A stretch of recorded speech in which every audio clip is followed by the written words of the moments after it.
SportsWrap with Jason Page starts now. Yes, it does. Good to have you with us this Monday, November 6, 2023. I am Jason Page.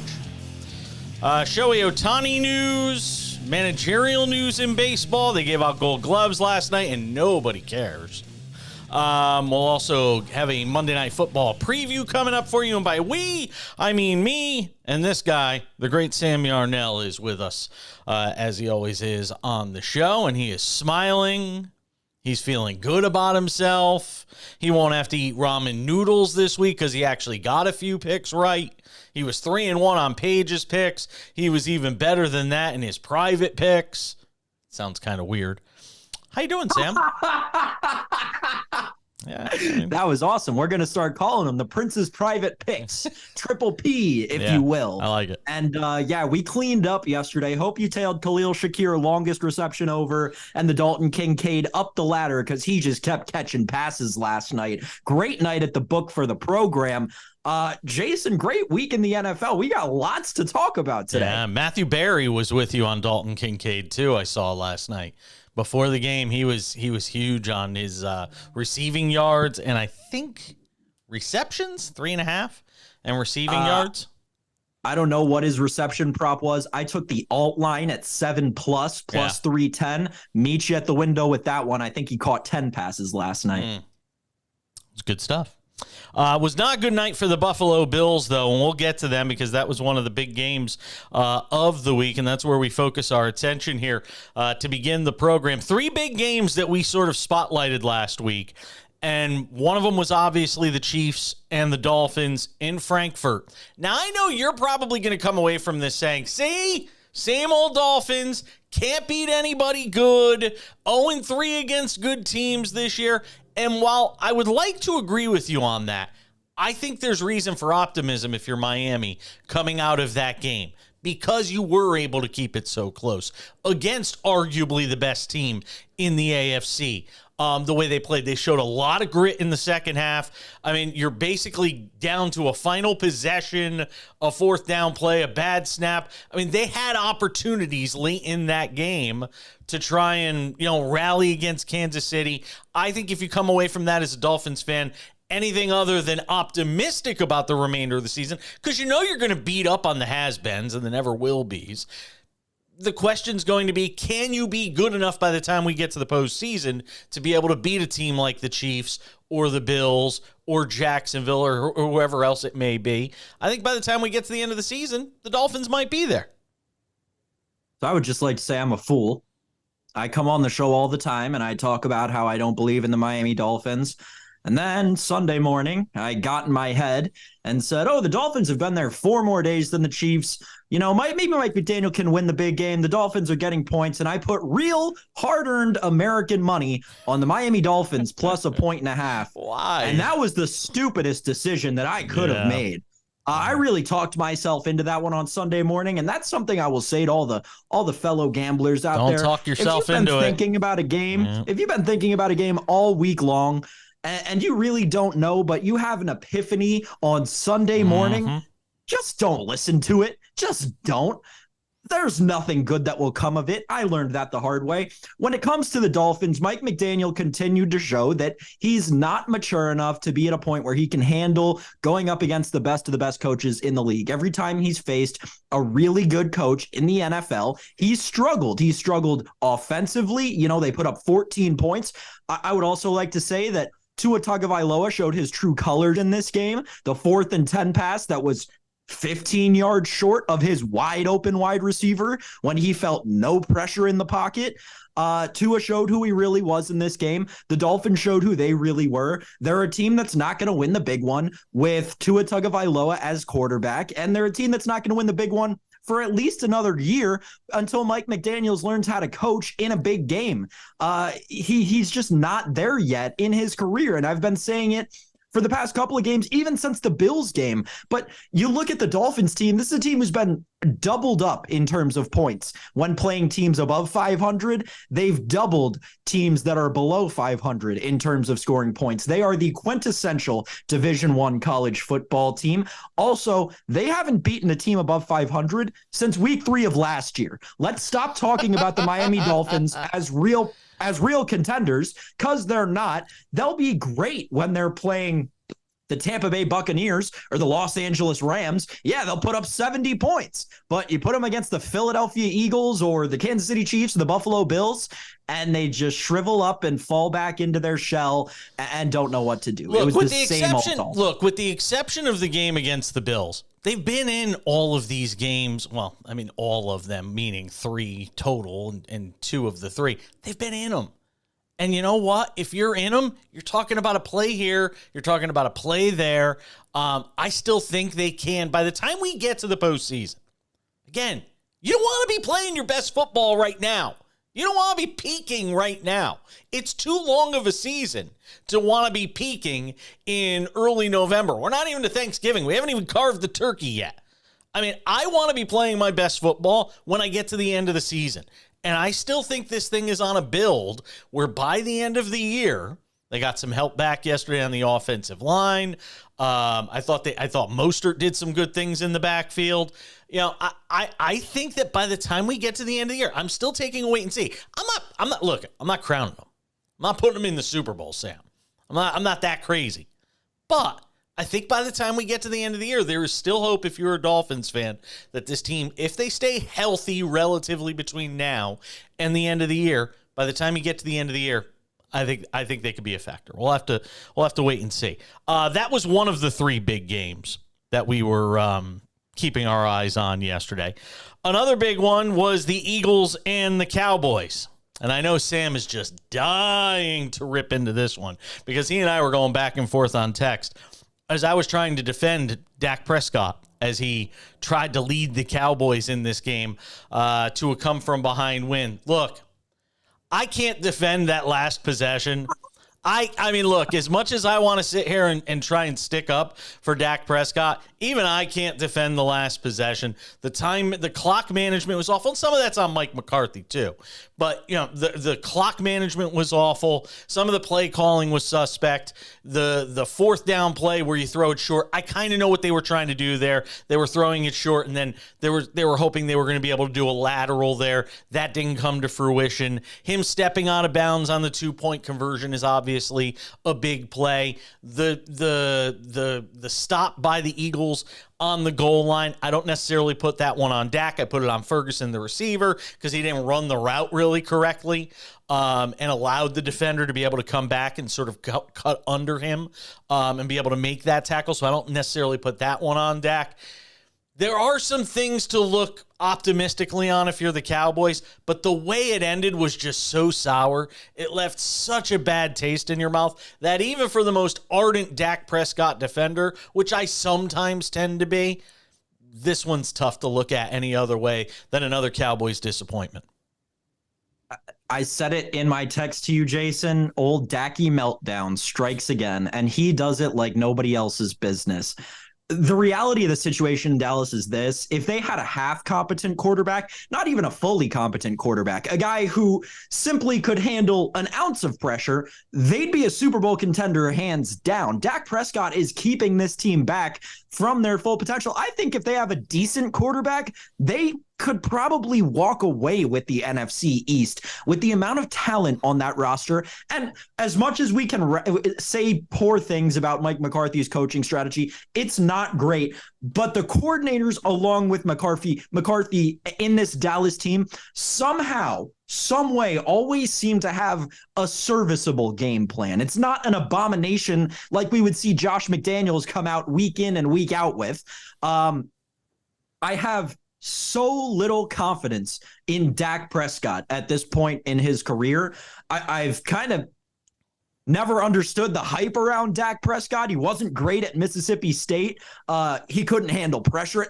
The dude went to the bathroom in his pants on the field at the first sign of pressure against Ole Miss. I'm serious. Like, this is the guy who we trusted with America's team, and we expected a different result. I don't get it. He was never built to be the Dallas Cowboys quarterback, and all he's done over the course of his career is show you just that. Yeah, look, I was disappointed in the way it ended yesterday.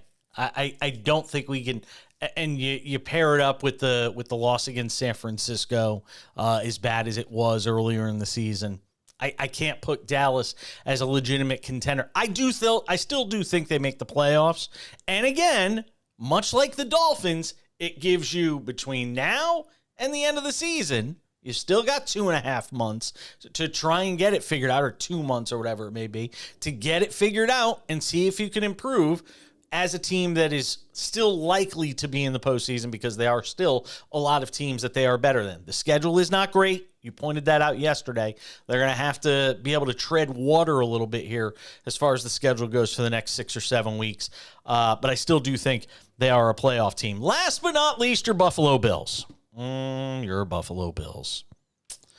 I don't know what to say at this point. They go into Cincinnati last night. The one thing I will say, less about the Bills and more about the Bengals. The Bengals are back. The Bengals are back. The Super Bowl contending Bengals are back. They are playing that kind of football.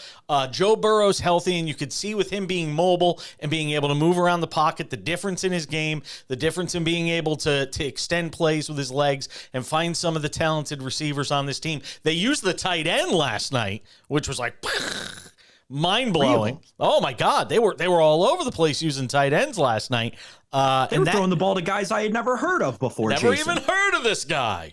It was pretty remarkable what that offense was able to do against a good Bills defense.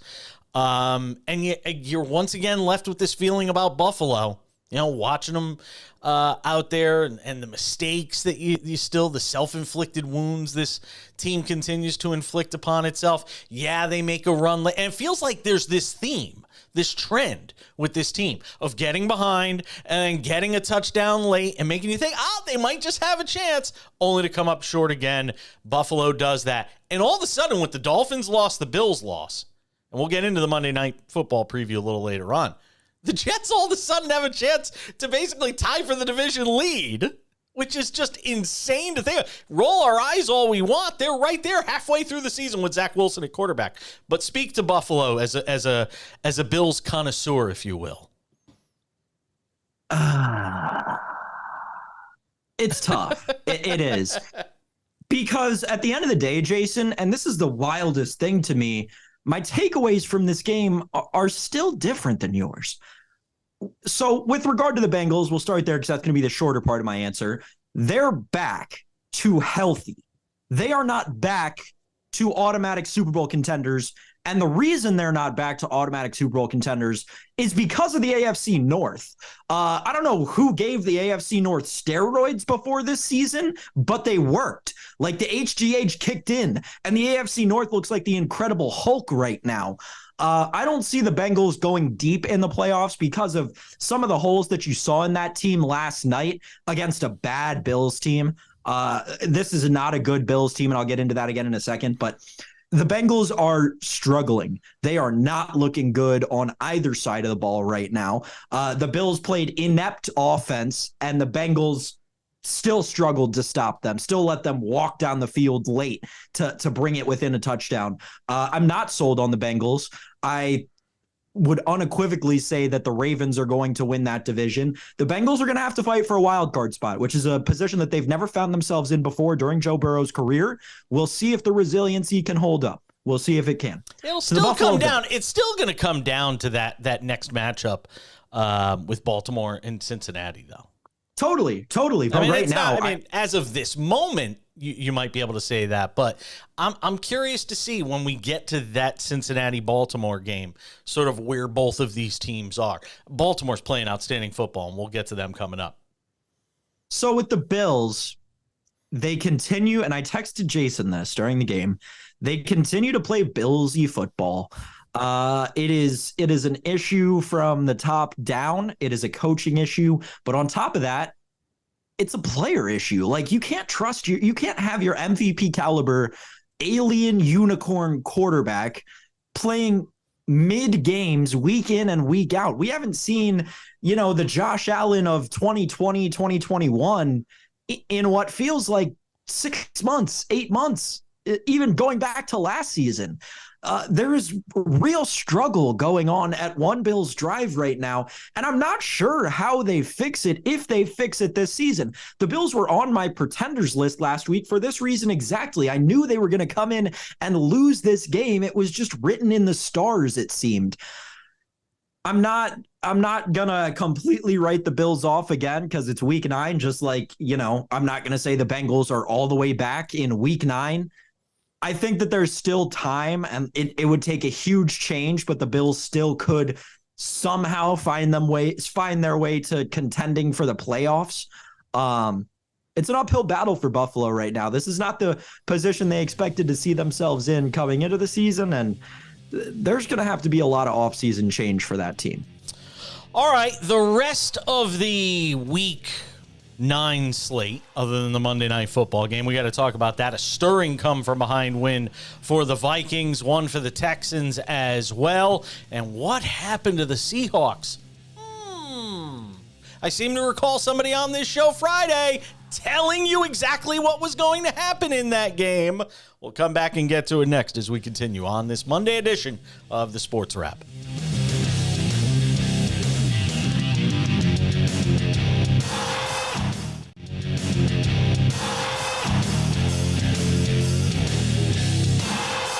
We proceed on this Monday, November 6, 2023, following a busy Week 9 slate of games in the NFL. We talked about some of the big matchups. Let's get to the rest of the slate. Sam, let's start, obviously, with the Seahawks and the Ravens. We talked about it on Friday's show. I did not feel good about the Seahawks in this spot. Even with the record and even with wanting to talk about them now being a contender in the NFC West, I saw some things from Geno Smith that concerned me in terms of some of the decision-making. And frankly, Baltimore's playing their best football of the season right now, and we saw that on Sunday. That defense just continues to be the best in football, no matter what Patrick Mahomes wants to say about how good this Chiefs defense is. The best defense in football right now, it resides in Baltimore. You're right. And Jason, my takeaway from this game, and I know we've defended him, both of us independently at different times, have defended him at this point in his career on this program. But at the end of the day, Geno Smith is no longer an NFL quarterback. He's got to get out of the Seahawks backfield. They've got to go to somebody else. When you're looking at guys like Will Levis come in and light up offenses like the Tennessee Titans, and you're talking about an offense where Geno Smith has DK Metcalf and they can't get in the end zone once. I don't care how good the defense is. You're playing football at the highest level. You should at least be able to score a singular touchdown, or beyond that, lead your team down the field competently more than once that I can remember Geno Smith doing that yesterday. This kind of wrote the script on Geno Smith. He kind of signed his letter of resignation with this game to me, and proved that the Seahawks are a roster built and coached really to beat good teams and win big games. But with Geno Smith, they're never going to do it, Jason. Yeah, look, I'm not terribly surprised. I am surprised at how good Baltimore has been. I am surprised at the fact that this defense really is championship caliber. I am surprised that through 9 games this year, they've allowed 124 points. Their point differential, it's the best in the NFL at 115.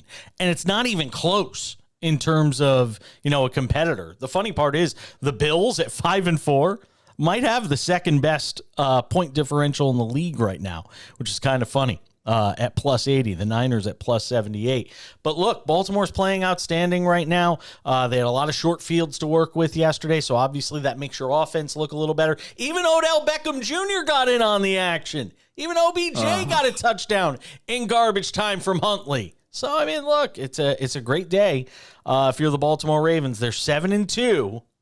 Boy, that AFC North is a beast, though. You talked about it in the last segment. But let's kind of filter through that for just a second here.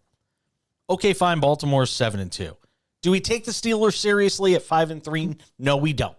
As much as we like Mike Tomlin, Kenny Pickett is their starting quarterback. I refuse to buy into the idea that that's the second best team in the AFC North.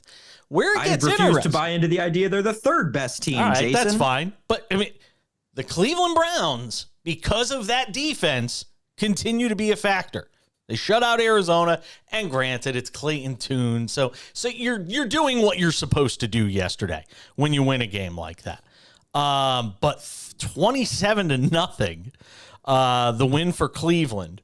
And again, that could be the team. That could be the fly in the ointment, so to speak. And they do already have a win against the Bengals this year. So that obviously is something to keep in mind. But still, if I put a gun to your head, and come on, take your disdain for Cincinnati out. But honestly, if I put a gun to your head right now and say Cleveland or Cincinnati, when push comes to shove, the history involved, you're taking Cincinnati. You're not taking Cleveland. If it comes down to those two teams, you're taking Cincinnati. And if you're not, then I want whatever it is you're sniffing. I'm not taking Cincinnati in a year where Joe Burrow has been injured all season. Jamar Chase is having his career worst year. And the Cleveland Brown defense is playing better than we've ever seen them. We saw them come out and dominate this Cincinnati Bengal offense early in the season. It was an injured Burrow. It wasn't. Joe Burrow could get injured. Right, sure. But by that same logic, move around against a team where you got to be able to move around.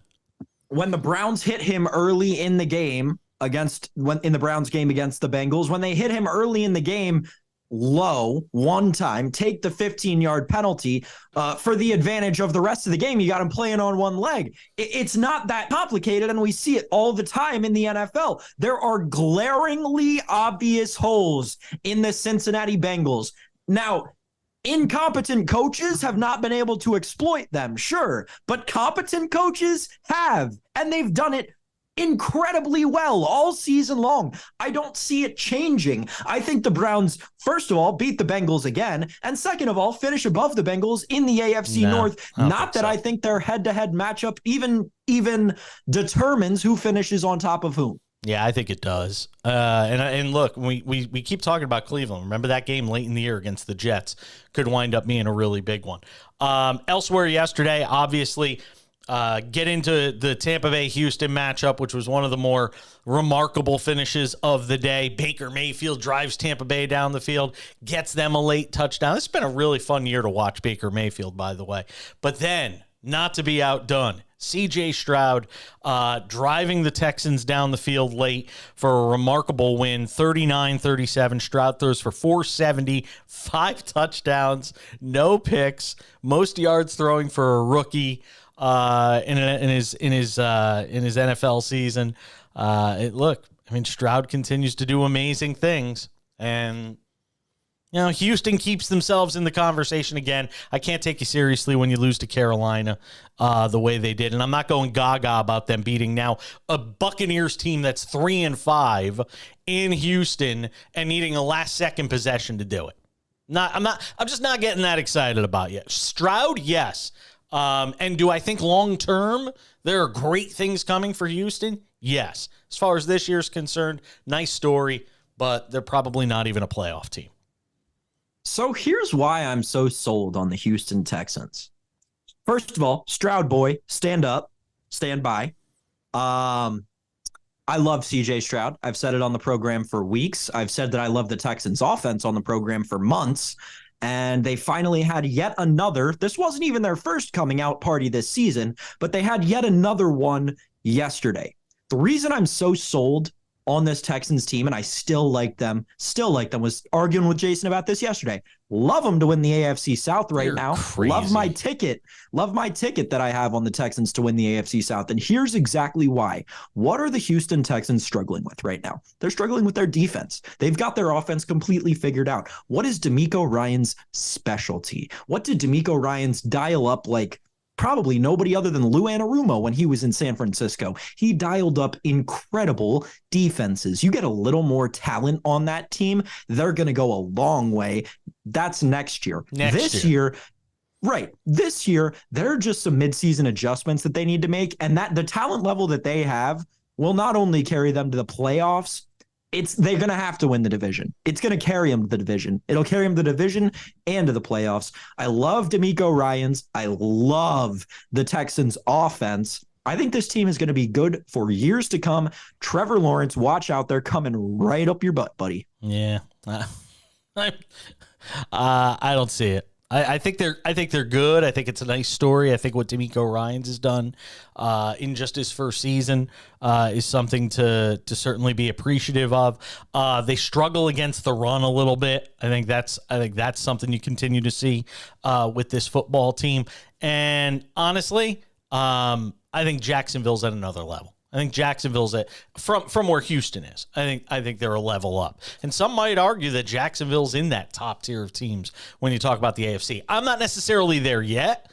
But again, I keep talking about wanting to play your best football by the end of the year, and I could see Jacksonville doing that by the time we get to the end of the season. So Houston wins. It's a great win for them. Hooray, hurrah, all those wonderful things. Where else do we want to go? What other game? We got to talk about the Pastronaut, Jason. No, My Minnesota. gosh. Yeah, Josh Dobbs.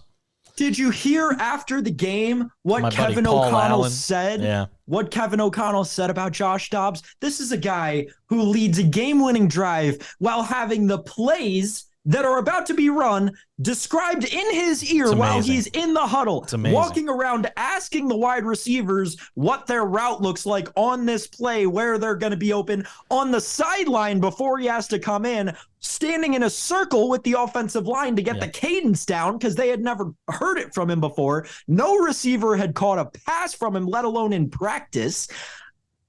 What an outstanding performance from our guy, the Pastronaut. I came on here last week. I had the Vikings in my contenders because I told you that the Pastronaut was a serviceable quarterback who would take them to be a 9-win team.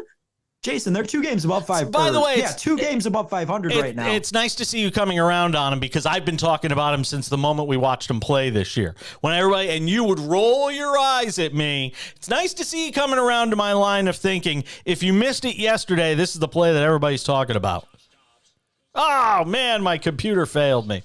You'll have to take my word for it. The play he made, he had an 18-yard touchdown run in this game. He's somebody that could beat you with his legs as well as his arm. So, I mean, he's got a couple of different ways that he could do it. But Josh Dobbs has been a fantastic story. I think he's playing now for his 7th NFL team. Now, here's an interesting question. We love quarterback controversies, right? We love storylines.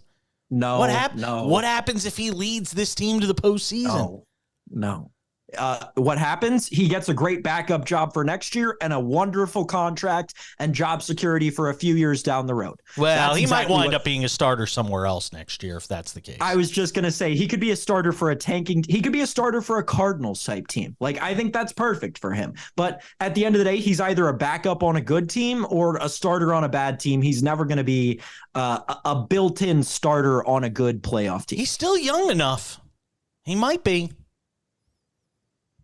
He's might be 20. Is he 28, 29? He might be somebody that still gets a good starting job somewhere.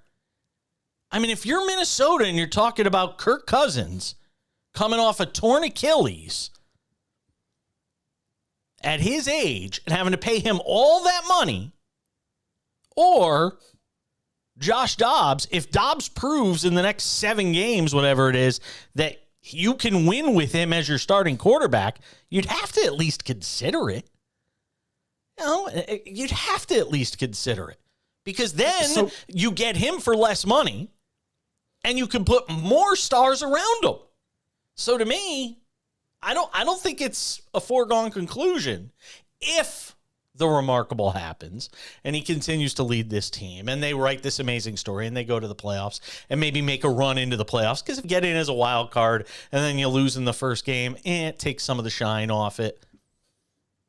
Might be a story there. The Pastronaut story may not end.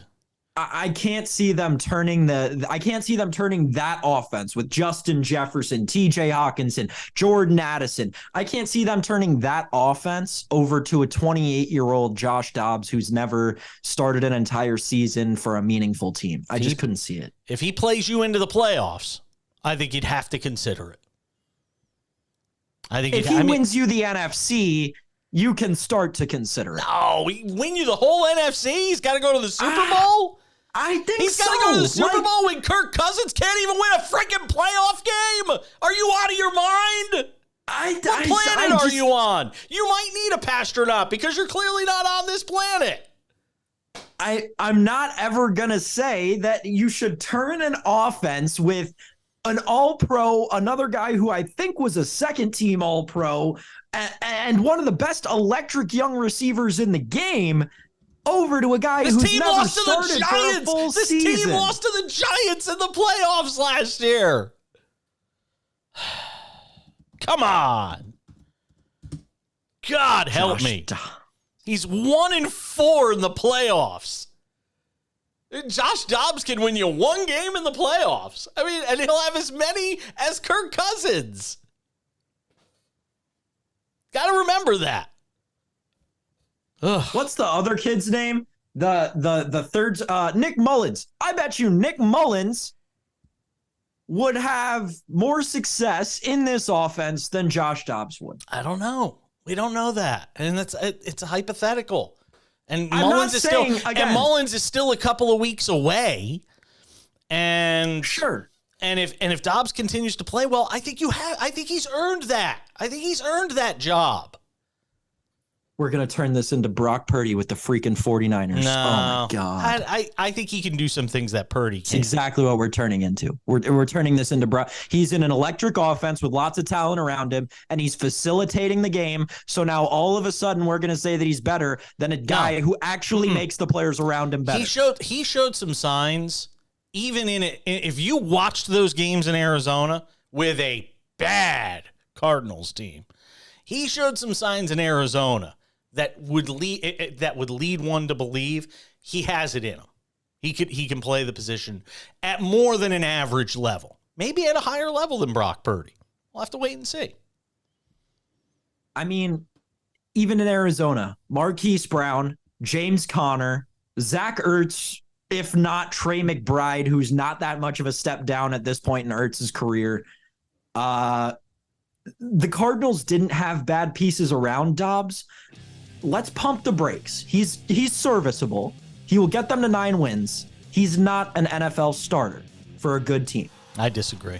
I think the jury's out on that. And I think my hope is he gets the opportunity through the rest of the season, that Kevin O'Connell sticks with him.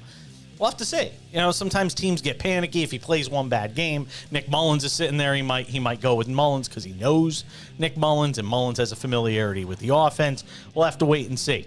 All right, we'll continue. A Monday Night Football preview is coming up around the corner. We'll get into a Jets-Chargers matchup that's certainly, it's vomit-inducing apparently for Sam. That's again. Yeah. All right. Hold your fire. We're coming back with more of the Sports Wrap. Don't go anywhere.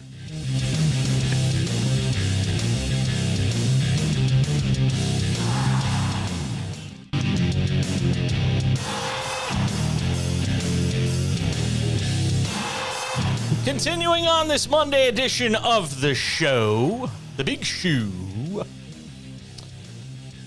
There is so much going on in baseball today. Wow. It was like, World Series is over. You can all start doing deals now. Because they always, Major League Baseball always has this thing where they don't want the World Series to be upstaged. Rejoined by Sam Yarnell, of course, by the way, from Sports Grid, who hangs out with us every day on the show. See, they don't like to be upstaged. They don't like the World Series upstaged. So that's why you never hear any announcements during the playoffs, pretty much, the World Series, unless somebody gets fired, something crazy happens. But as soon as the World Series ends, that following Monday usually is one of those days where you'll start to hear announcements. There's a ton of them. We'll get to it coming up. But I want to talk about the Monday Night Football game because it's a big one for the Jets. I mean, the Jets season is very much alive right now. Thank you, Miami Dolphins. Thank you, Buffalo Bills. We already know how bad the Patriots are. All of a sudden, you start to turn around, and the Jets got a fighting chance right now at the AFC East. I'm not saying it's going to end the season that way, but as of tonight, if you had told, Robert Saleh week 9 of the NFL season, he'd have a shot at, the AFC East, I think he would have signed up for that. The Jets certainly do. A win tonight, I think, would put them a half game within the top of the division. Not a bad place to be right now, Sam. No, I like the Jets tonight. And, we talk all the time, Jason, about the Chargers. Specifically, whenever they play football, you got to take the team that's getting points. So that's exactly what we're going to do tonight. Give me the Jets +3. I think that they win this game outright, but I'll take it because I think it's within a field goal either way. I so agree with you. I would say take the Jets on the money line because I love that little extra bump, the +152. Jason loves home underdogs. You show me the Jets getting 3 points tonight, and I am on board. 40.5, take the under. I think it goes under. And I love the Jets tonight. Any good prop bets you like? Well, I would just like to say that what's going to happen now that we've both come out and said it's a win. It's a win. It's a lock, right? Because didn't you say this weekend when we both picked the same thing? It wins. That's on Page versus the Prince, not on these primetime games where we're forced to be picking the same game. And listen, this is just a recipe for Justin Herbert to come out and throw for 375 yards and 3 touchdowns, and Zach Wilson to fumble twice and get caught in the end zone for a safety, and the Jets to just fall apart and lose this one 35-17, and somehow it goes over as well. That's just the recipe that we're writing here on the show. Not going to happen. But I love the under. What do you like more, the under or the Jets? Yeah. See, that's a tough question because if you have to choose one, because I believe parlay to lose. So if I say you can only choose one, which one are you taking? Yeah. It's tough. It really is. Huh? And especially coming off of my amazing week of Page versus the Prince, where I only picked sides and stayed away from totals. And we know how great unders have done this year. And we know how great primetime unders are. And these are two horrible offenses that love to let us down at a moment's notice. I don't mind the under. I really don't. But at the end of the day, I think I want to put real American money on Zach Wilson. Zach Wilson over or under? Because 214.5 feels high for him. No. Just on the Jets in general. I don't want to touch Zach Wilson's passing prop. I would. Props-wise. I would take the under. I would take the under on Zach Wilson. And I'm normally a sucker, but I have started to figure out that they set these lines at these low numbers because people like me are idiots and say, well, an NFL quarterback has to be able to throw for 215 yards. I've started to figure out that's not the case anymore. I've gotten smart. I have found Jesus, touchdown Jesus in this case. I will take Zach Wilson under 214.5 tonight. So take it. I think that lock it in. No, well, I think that that's very interesting because as much as people want to say, oh, you can't win football games throwing for, 215 yards or less, let me present to you Taylor Heineke. He single-handedly took the Commanders, then known as the football team, to the playoffs, throwing for like 174 yards a game. It's so doable, especially what does that Commanders team and this Jets team have in common? Oh, yeah, amazing defenses on both sides. I don't hate it. I don't. Maybe, let's see here. Let's get a little funky live on the show. Let's go funky. Uncorrelated parlay. Zach Wilson under 214.5. Jets +3 +217. Getting funky. I like 20-13 tonight. Kind of feels like a 20-13 final to me. Maybe 19-13. How about 19-13? I was going to say 17-10.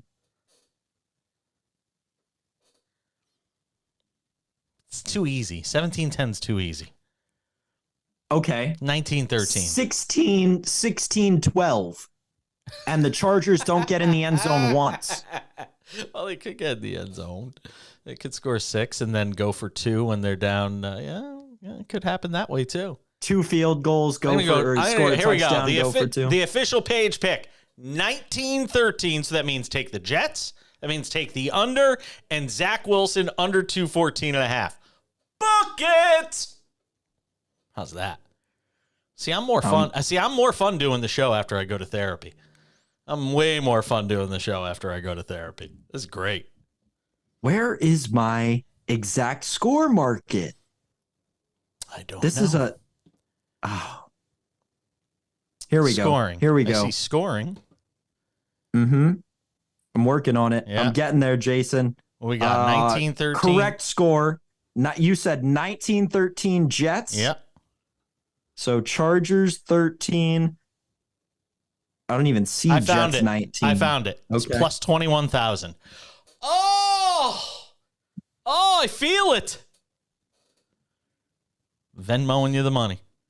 I don't even see it. Yeah, it's on the FanDuel. It's on FanDuel's site. Maybe it's just on because of where I'm looking. I don't know.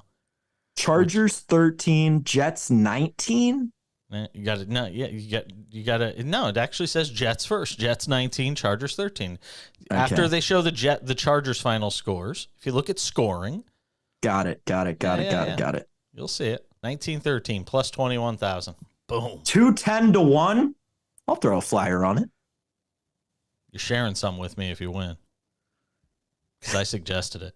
Jets 20-3 is plus 40,000. Wow. I'll tell you another one. 19-16 Jets plus 13,000. I know it's not as much, but I could see either of those. My hedge, if I were going to pick something besides 19-13, it would be 19-16. I could see a last-second field goal. Greg Zuerlein. 19 points is so hard to score in the NFL. Not with all the weird, 2-point conversion stuff these days. Don't the Jets have a couple of safeties this year? They might. I know they have one. They had one against Denver for sure. I was thinking they had one against Cleveland. Yeah, I know the Jets had one against. They had. Yeah, I think they do have 2 this season. Yeah, they have at least 1. I know that. All right, so that's how we're feeling about the Jets and the Chargers tonight. Bottom line, we both love the Jets. We both like the under, and I'm alone on my Zach Wilson island, where I've got Zach Wilson under 214.5. We'll go with that one. And my score is 19-13 Jets. And if you want a second one to throw a shekel on, go 19-16 Jets. That's the way we're rolling with that. All right, there is tons of baseball news.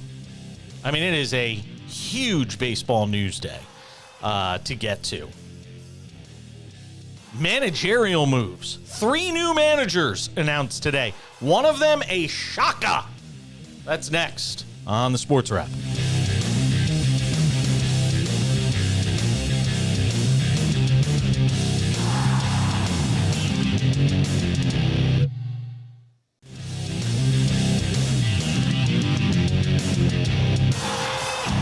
All right, getting set to put the wraps on this baby for a Monday. But before we do, a lot of news from baseball today. We could have led with baseball. No, you couldn't lead with baseball. That would be a dereliction of duty. But a lot of baseball news today. There was a source off, Sam. There was a source off. They were talking about which managers were going. There's 3 new managers in baseball today. First of all, the Yankees' Carlos Mendoza, their bench coach, is now the New York Mets manager. Why? Because if you can't beat the Yankees, take whoever you can from them and try to win. That's the Mets. It doesn't matter who the owner, if it's the Wilpons, if it's Steve Cohen, it doesn't matter. The Mets are the Mets, and that's what they do. Not the first time they've done something like this. So Mendoza becomes the manager of the Mets. The other one was Stephen Vogt as the new manager of the Cleveland Guardians. Terry Francona, of course, retiring at the end of last season. I don't know if he called it a retirement. Maybe he did. But Stephen Vogt, the former Oakland A, is now the manager of the Cleveland Guardians. The big one, though, the big news of the day, Craig Counsell out as manager of the Brewers, which I think we all knew he wasn't going to be going back there. It seemed there had been talk of him going other places. There had been talk this morning he was going to go to the Mets. Now all of a sudden he's a Chicago Cub. He's managing the Cubs. How much money is he getting paid, Sam? $8 million a year, which is up from for a guy that can't win a series in the postseason. Really?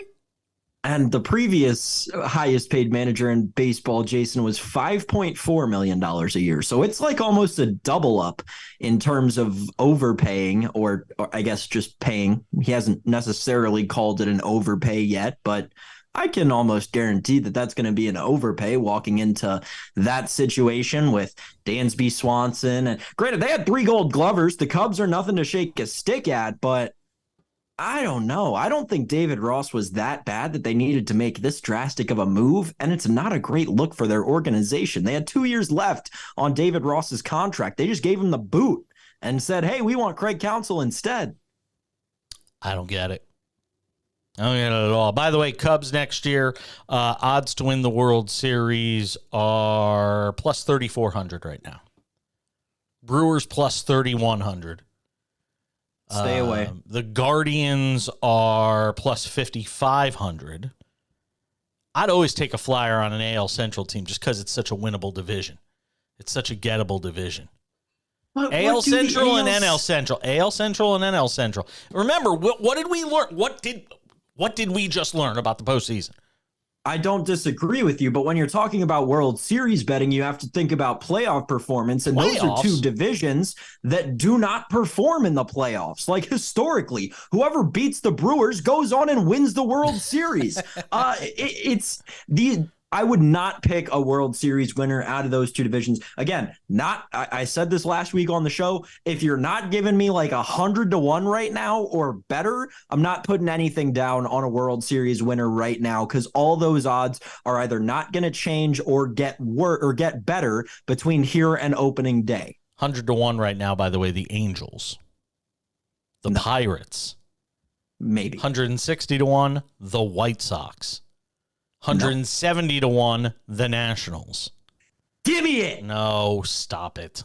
Just burn your money. Just Venmo me your money. I'll kick you in the nuts and we'll call it a day. The Royals, 170-1. The A's are 250-1, along with the Rockies at 250-1.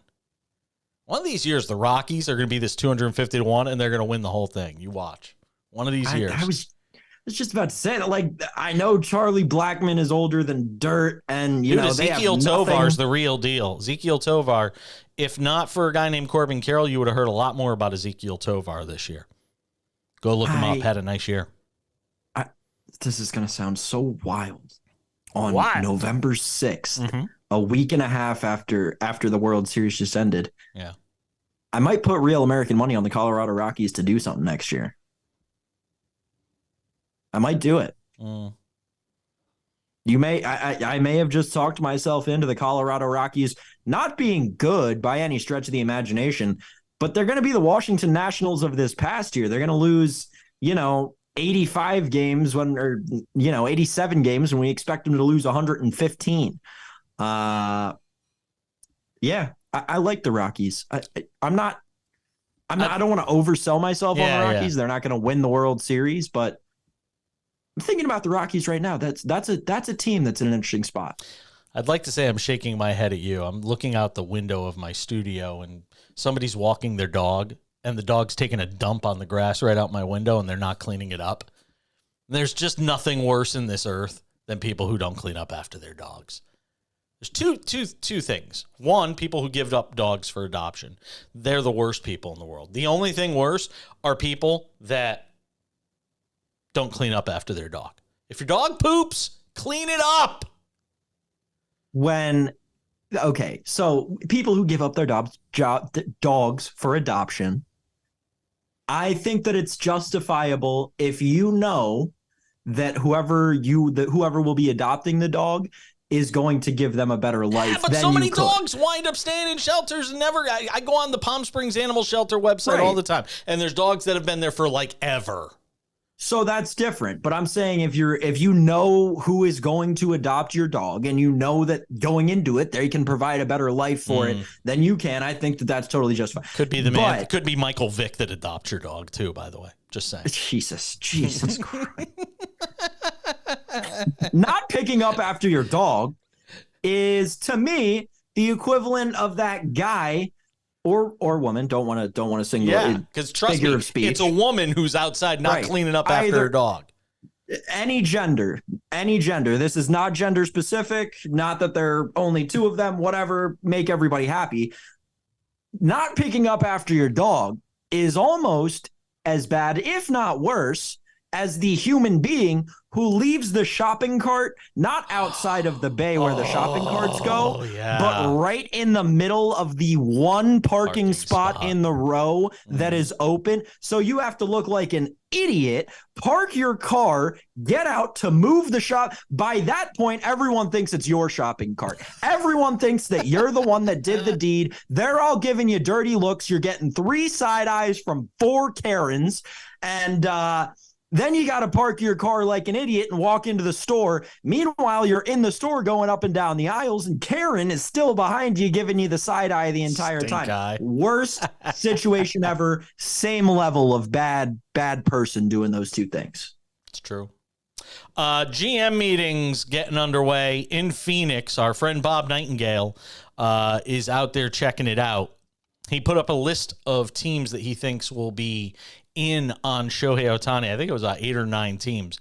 I actually thought he was going to do something funny and just list every team imaginable. He's not going to the Nationals. Just stop it. He is not going to the Nationals. But where might he wind up? Very interesting. Dodgers are the overwhelming favorites to sign him. Cubs are a sleeper pick. No. $43 million coming off their books. No. Says that's a possibility. The Red Sox, with Connecticut's own Craig Breslow as their GM, expected to be in the mix. Yankees, Mets, Blue Jays, Giants, Mariners, Padres, and Rangers. And of course, I don't know how you'd count out the Angels potentially making a play for him. I'd be surprised if they didn't. Where do you think he winds up? Is it really as simple as the Dodgers? I wonder what his motivation is. That's what I'm curious to know. If it's about money, although I think the Mariners could outbid anybody. The Mariners have a ton of money. I am hung up on the idea of him going to the Mariners. It's an enormous city for Asian population. Right, of course. The possibility to kind of walk in the footsteps of Ichiro. Ichiro, sure. Like, I see it. I could see it. I can. Bob Nightingale tells me I'm wrong all the time about this. So does Brian Kenny, but I'm telling you, I just got a hunch. So here's the thing, and I don't want to play the chalk and agree with the bigwigs who come in saying it, but everything you just said about making that argument for why he should go to Seattle, I could make you the exact same argument for the New York Yankees, right? The historic Hideki Matsui went there and won a world championship there as a great power hitter and a great DH. They've got an Asian population that is, one of the biggest in the country in New York City. They've got a Japanese consulate in New York City. I think that there's, I don't by any means hate the Mariners, and I think they're definitely a top 5 contender for him. But at the same time, I think all of the big teams the Dodgers, the Yankees, maybe even the Mets, if Uncle Stevie can figure out how to scrape together some sort of deal I think he after could. having to eat 2 shoes between the Verlander and Scherzer deals. I don't know. He may be turning more Wilpon-esque than Mets fans ever thought he could have after this year. I'm just saying.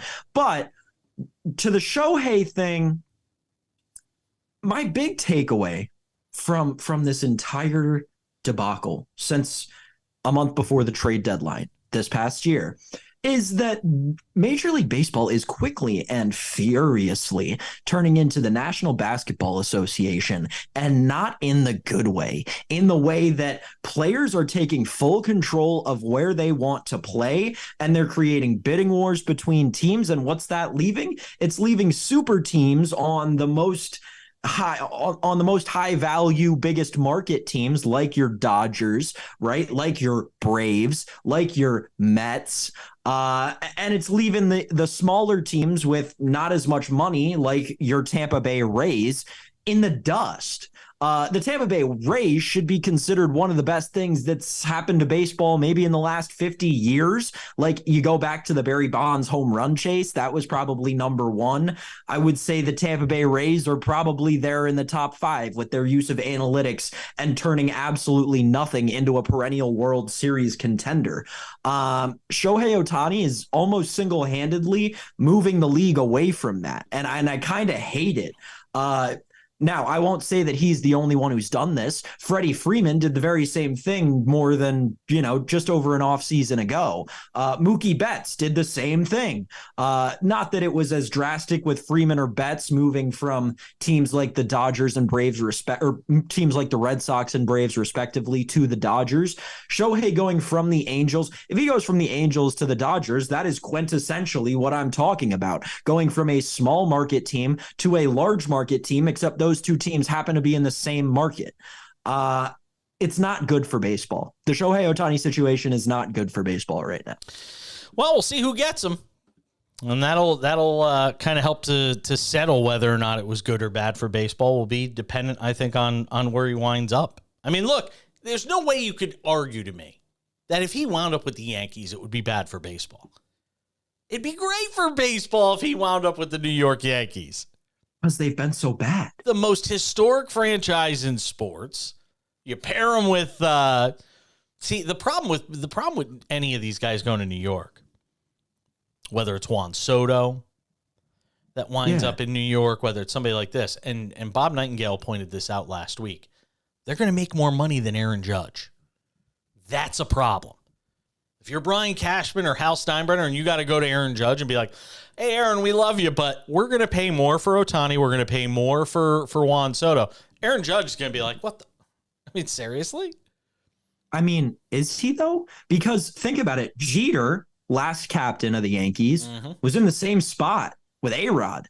A-Rod came in and they gave him all the money. A-Rod was better. I'm sorry. Shohei Ohtani, Aaron Judge, Shohei Ohtani, Juan Soto, both objectively better. No. I'm sorry that I know you're a Yankees fan and you're going to disagree. Juan Soto is not. And one Ohtani, of them's won a World Series championship. And Ohtani I would only consider Ohtani better if he's pitching.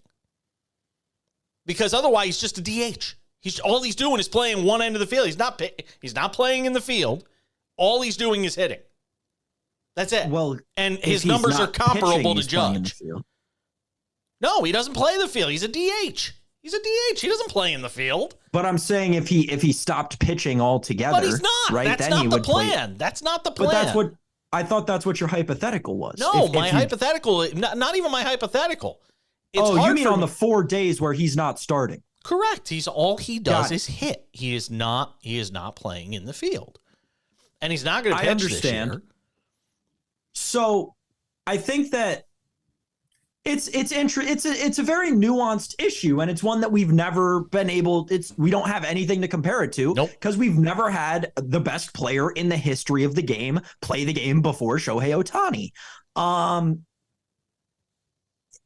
At the end of the day, though, if you're Aaron Judge, you have to know that what is separating Aaron Judge as a decent to good player right now from being a great player is being the captain of a World Series championship team.